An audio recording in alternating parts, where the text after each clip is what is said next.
Државниот здравствен и санитарен инспекторат ја затвори ординацијата во Струга, во која, како што се наведува во соопштението, се вршеле прегледи, односно се обавувала гинеколошко-акушерска дејност спротивно на Законот за здравствена заштита.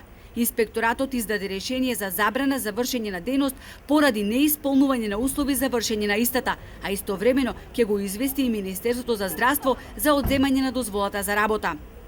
По двочасовно преговарање со сопствениците на објектот, инспекторите и полицијата влегоа во просториите на спорниот објект, кој има 25 метри квадратни и било опремен за ординација за гинекологија и акушерство, при што затекнатата фактичка состојба индиректно укажува дека во него се вршеле гинеколошко-акушерски дејности. При тоа објектот воопшто не бил обележан за дејноста. Стои во соопштението на Државниот санитарен и здравствен инспекторат.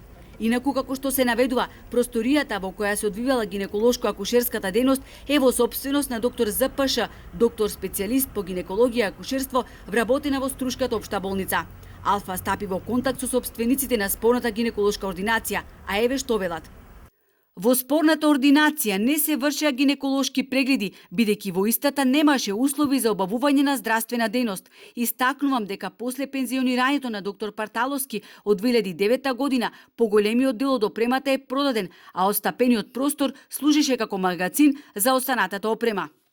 При надзорот приложен е договор каде стои дека просторијата се издава на времено користење на ПЗУ доктор Благоја Парталовски. Наведената приватна здравствена установа има решение издадена од Министерството за здравство од 1999 година дека исполнува услови за вршење на специјалистичко гинеколошко-акушерска дејност, а која во моментов нема носител на дејност, бидејќи доктор Парталовски е во пензија од 2009 година, а има одстапувања и во однос на просторот. Ова е втора ординација во Струга која затвори Државниот инспекторат по онаа на директорот на Струшката болница, доктор Мухамет Асани, кој ординирал во приватна ординација во неговиот дом. По добиени сознанија, инспекторатот изврши вонреден инспекцијски надзор на ординација во приватна куќа, лоцирана на Струшкиот кеј, во која работела, како што стои во соопштението, колешка на доктор Асани. Алфа побара информација од Државниот санитарен и здравствен инспекторат дали има сознанија за други гинеколози во земјава кои работат нелегално, колку гинеколошки ординации се затворени досега и колку вонредни инспекцијски надзори се извршени досега. Но одговор не добивме.